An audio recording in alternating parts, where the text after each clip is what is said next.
When you hear the term bankruptcy, does an elder immediately come to mind? Probably not.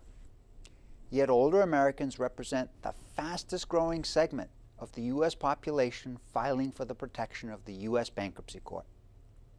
As many older Americans find themselves struggling under the weight of both credit card debt and medical bills, it is clear that since the Great Recession in 2008, many elders face economic challenges as they struggle to make ends meet.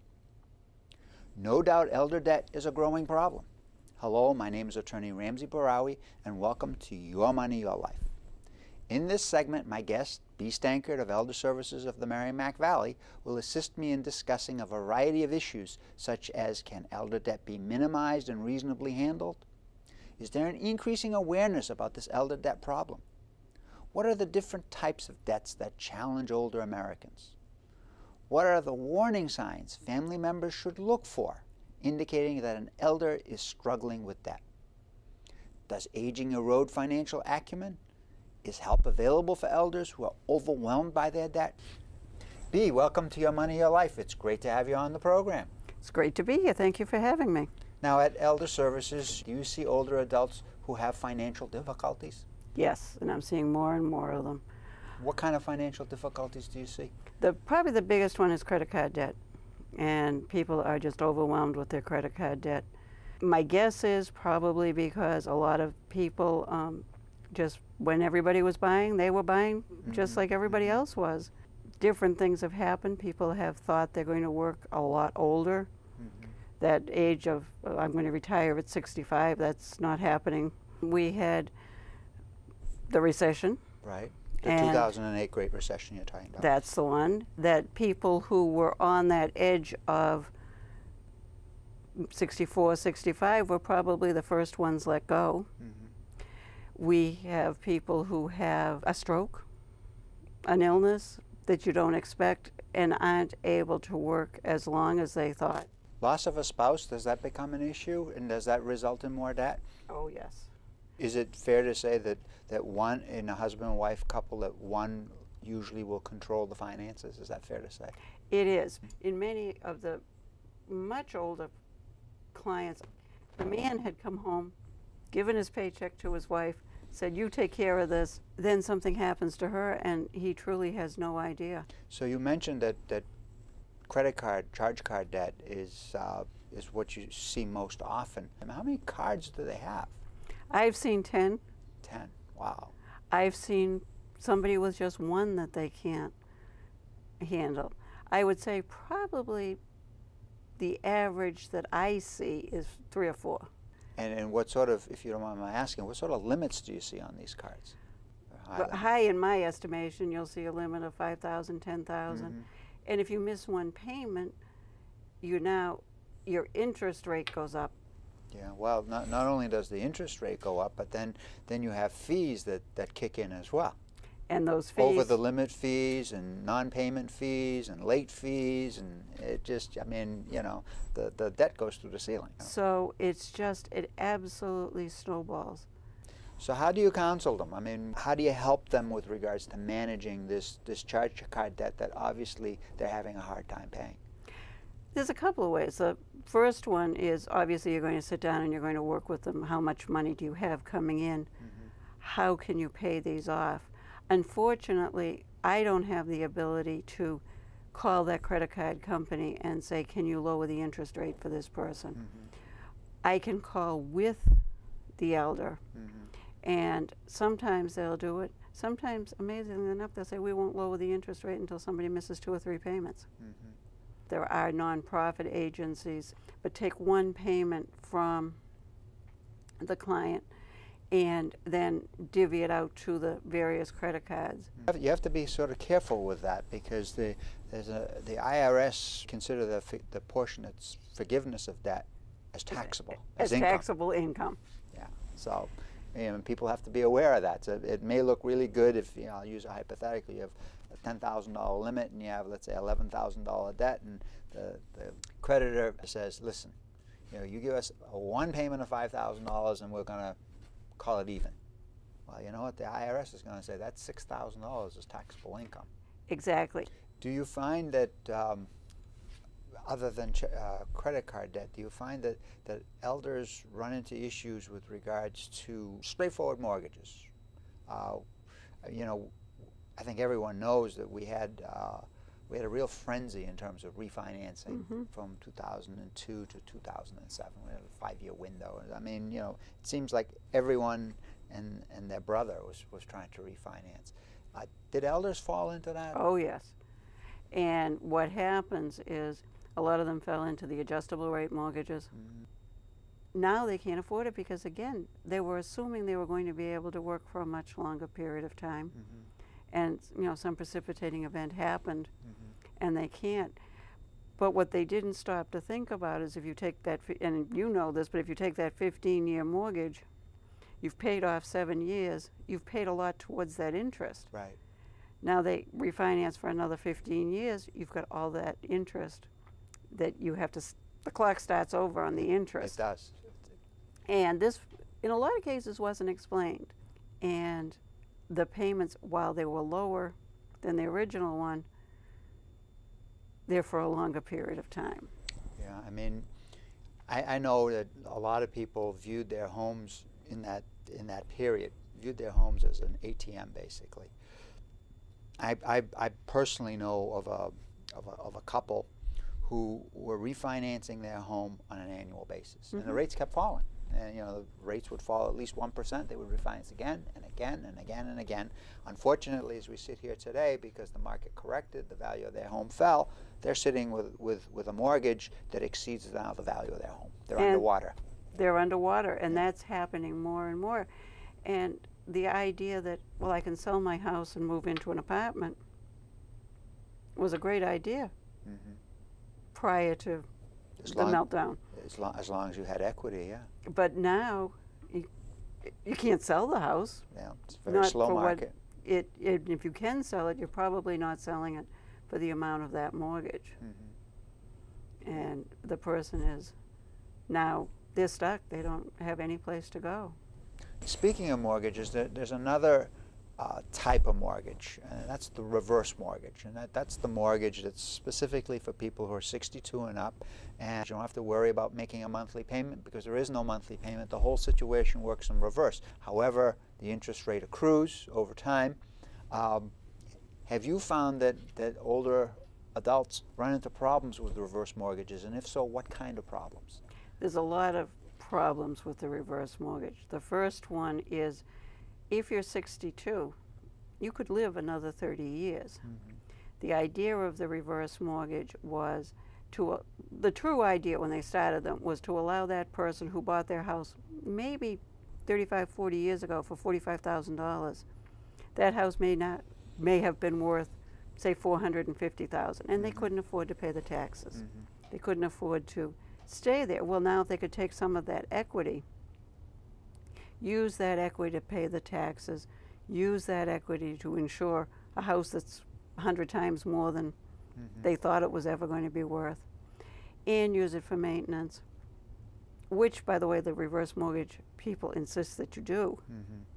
You have to be able to pay the taxes. You have to keep it insured. You have to maintain it. No, absolutely. It's a condition of a reverse mortgage is that you must pay the real estate taxes, you must pay the insurance, and you must keep the property properly maintained. And they actually reserve the right, I've never seen them do this, but they actually reserve the right to come in and inspect. I've seen them come in. You have seen them do that? I have seen them come in. But the person took that at age 62, and they used it. Yeah. Now they're 72, now they're 85, and they've already used all of the money that they had, because you can either draw it in monthly installments or you can take a one lump sum. That's true. And some people, it's even been advertised to people, take trips in your old age. Well, that's using, again, your house is an ATM. Right. Take, a few trips to Europe. You've used up all that money that's the equity in the house, but you still can't afford to pay the taxes on that $450,000 house. And even though the value may have gone down, the taxes haven't gone down. They haven't looked at it and said, let's put the taxes down. So now the person can't afford it. Or they put huge, maybe unnecessary improvements into their house. I saw a woman with the most gorgeous driveway I've ever seen. The other issue that I've seen with regard to reverse mortgages, and that is you have somebody who has a home that they've lived in for many years, raised a family in Massachusetts, let's say. And then, we have a fair number of snowbirds. They go to Florida, they spend some time, and then they decide, you know what, for various reasons, let's declare Florida as our principal residence.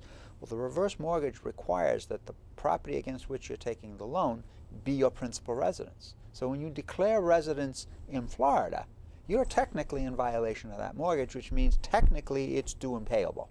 And they will do it. They will come after people. So, and that's another issue.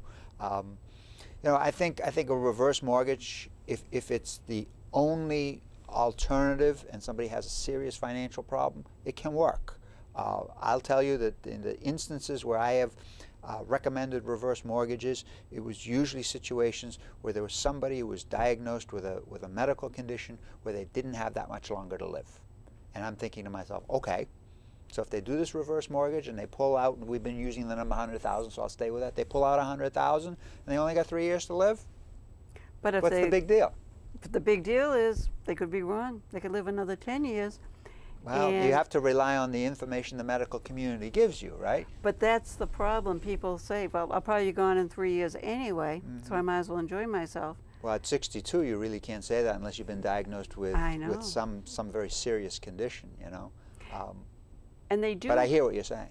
They do insist that before a person takes a reverse mortgage, they get a certain amount of counseling for it. That's right. It's required counseling that the borrower actually has to pay for. But they, and there is an organization, the Housing Options for Massachusetts Elders, that is qualified to do that counseling, and they're a nonprofit. Well, hopefully an agency like HOME can help educate people and help them understand how a reverse mortgage is helpful, but also how a reverse mortgage may in fact get them into trouble. It can. Yeah. Now, are there any particular warning signs that family members should look for when they have a loved one who's older in terms of significant debt? I would say the biggest thing is when you visit, just kind of look around. You're probably going to see piles of bills. Unopened bills. Unopened bills. Just piled up, just sitting there. And truly, the elder doesn't want his or her family to know. They're embarrassed. They don't want them to know. But if an adult child is observant, you'll see the unopened bills. You'll see that parent may be getting very tense over something. One of the things, hard as it is to believe, you'll see a lot of scratch tickets around. No kidding, really? If I hit the big one on the scratch ticket, I can pay my credit cards. I can pay everything, yeah. They're probably not paying any attention to what the odds are. No. But I have seen that time and time again. Yeah. Okay. They probably won't ask their children for a loan. Yeah, I agree with you. No, they're not gonna go there. But you're saying that they would have unopened bills all piled up, and that's a real sign. It is. It's a real. So how can an adult son or daughter broach that subject with an elder parent? What's the best way to do that? It's a really hard thing to broach, because opening your wallet, opening your checkbook, opening your bills to your child, it's embarrassing. And it has to be broached. Is there anything I can do to help with this pile? The other thing you can do is, truthfully, you can call Elder Services. Sometimes it comes better from somebody else. Right. I go out as part of the money management program. Do you need some help? Is there anything we can do to help? Not monetarily. We don't have money to give out. So you help people like pay their bills, write checks for them, that sort of thing. Oh, that's very important. And also to not only write the checks for them, but prioritize. What do you mean by prioritize? That you may have a bill for $29 that you just can't even pay that. Pay the $29 one and get rid of it. Cross that one off the list. Well, there's a budgeting technique, and it's very low tech.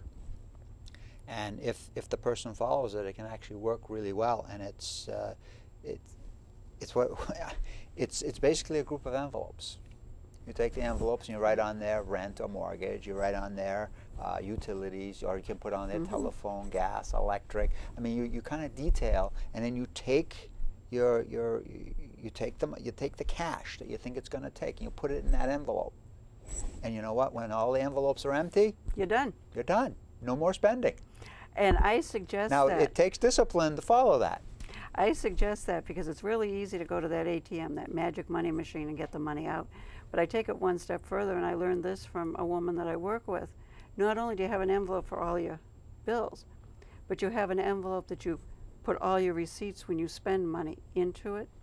So even if you go to the store and buy a newspaper, put the little receipt you get and write on the envelope. Actually writing it down is a reinforcement that I spent $1.25. I spent $1.99 buying the magazine on the checkout when I only went in to get milk. Take those each week and take a look at them. What did I spend the money on? Right, right. And, you know, our folks knew a lot when they put all their money in envelopes. Sure, sure. And I'm always amazed when a client will say to me, I'm thinking of going bankrupt. And I'll say, just kind of slide it into the conversation. Have you ever gone bankrupt? Oh yeah, about 10 years ago. Well, 10 years ago they were 50. Their spending habits haven't changed. Well, you realize that the elder generation, the number of bankruptcy filed is almost astronomical now. It's a huge number of bankruptcies they filed. So they obviously have gotten themselves into significant financial trouble. Do you find that there are some elders who go out and buy things unnecessarily and end up basically hoarding all kinds of personal property, stuff that may even still have the price tag on there? They've never worn it. Very definitely. And we have actually specialists who work with clients who hoard. But you find people who buy things, the dollar store type places. You know, you're only paying $1 for it. Right. But you're buying 20 of these little things. So it's $20 worth of $1. Yeah. I've actually had situations with clients, and we only found out after the client had passed away, because we have people that are going in to clean out the house, and we're finding that the house has, let's say, 4 closets, and the closets are jam-packed full. The price tags are still on there. It doesn't even look like the garment. Many of the garments have even been worn. But they have bought them. That's a different reasoning for spending money. But a lot of those people, you know, in terms of money in the bank, didn't have a lot. No. No. So you explained a little bit about the kinds of things that elder services can do for people who are in trouble. You can actually, you know, help them out in terms of budgeting. You can also, if they want to get on the phone with you, you can call and talk to people and try to work some sort of a plan so that, you know, they can start to make regular payments and try to catch up on their debt. Is there anything else that people can do other than budgeting or trying to work out a plan with the creditor? Well, there is bankruptcy, and I do not become involved in that. You know, what I would do is refer them to an attorney. I don't become involved in anything that requires anything to do with the law. That's your job. Yeah, that's right. That's what we lawyers do. We don't want people to deny themselves, but we also don't want people to go out and overspend, and the next thing they know, not only did it cost them, you know, $40 for that beautiful blouse, but then you add the interest and the over the limit, and the next thing you know, it's a $100 blouse.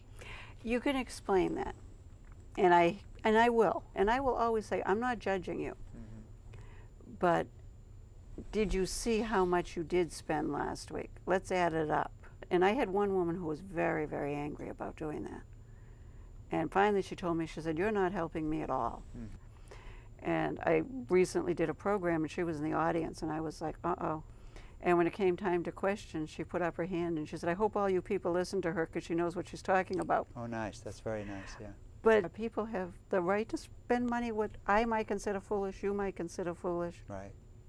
But it's their choice. Sure. And I will work with people making sure that the basic necessities are paid, the rent, the telephone. The necessaries of life. Right. Do you ever have a situation where an adult son or daughter calls because the parent really doesn't want to come into elder services, they call and they try to get you to become involved with the parent who has a debt problem. Often I get referrals from the son and daughter. I will say, you know, you really need to, you know, let your mother know I'm coming. You know, my mother doesn't want you to come. Well, why don't we talk to her together? Are you willing to meet me at your mother's? Sure. And sometimes it works that way. So you actually go to people's homes? Oh, yeah. Oh, yeah. Okay. Oh, I spend most of, I'd say, more than half of my time. And then I have about 60 volunteers that once they are getting to a point that it really is more just basic budgeting, then the volunteers take over. Now, the top end of the baby boom generation has started to retire. Are you getting calls from baby boomers with regards to debt issues that they are having? Yes. Already? Already. Wow. The baby boomers are hitting. I would say most of my calls now are what you would call young elders, because the baby boomers are, what, maybe 65, 66, the beginning of them. Are they still working or are they retired? Retired. Many of them not by choice. And many who will say, I wish I could get a job. Well, you know, we have a significant long-term unemployed population in this country, and it's basically those 50 to 65. That's that window, so to speak. So I could see where those, as you said, they're not working because there's no work. Primarily, what sort of financial problems do baby boomers have? I think probably, again, the biggest is credit card debt. Credit card debt. And that expectation that they were going to work and now they're living on $1,200 a month. Wow. That's not a lot of money. No. No. And that's for somebody who's worked. Right. Right. And been contributing into the system. That's not, you know, someone who is at the lower end, it's around $800. But average is about $1,200 a month. And when you've been living... You're talking $1,200 after their Medicare payment, after that deduction? Yes. Yeah. Okay. $1,200 after the Medicare payment, but you still have to have an insurance, a Part D insurance, that you pay for, another insurance. And then there's a supplemental insurance. So... And that's not inexpensive. No. And even if you're living in subsidized housing, that's 30% of your income. Yeah. So take $400 off the top of that. Yeah. And most of the baby boomers, unfortunately, are not the ones that are going to have the pensions. Right. They have 401ks. Okay. So what you're saying is they have minimal income. They don't have enough savings. So really, they've got the worst of both worlds. The worst of both worlds. They do. And it's, you know, in some way, and some of them, they're also supporting older parents. Right. You have the old sandwich generation, yeah. Which is the baby boomers. Yeah. So it's going to be a lot of debt. Well, I mean, this debt issue is going to definitely mushroom for the simple reason that the baby boom generation is the largest generation in history. And if you're already seeing problems with the baby boom generation, imagine the problems you'll start to see as more of them start to retire. It'll mushroom. Well, we've actually gone through, in the last decade, we've gone through basically three things. First of all, we had the bursting of the internet bubble. Yep. A lot of people lost money there. Then we had the recession following 9/11. Then we had the real estate craze. That credit bubble burst.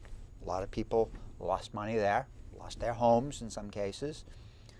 Then we had the Great Recession of 2008. So, you know, in that decade, there have been a lot of things happening, a lot of negative things happening.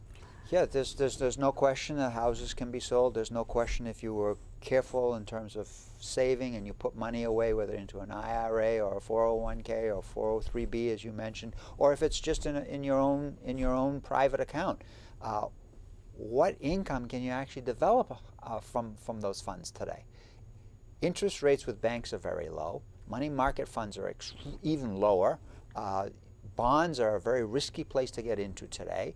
The stock market has always been risky. So where do you get this income? It's a tough situation that retirees face today. And that's why the whole budgeting issue becomes such a huge piece of it. I think at any age budgeting is a good idea, but I think that's a good place for us to start. Debt in seniors is a growing issue. It actually has become an unhealthy combination.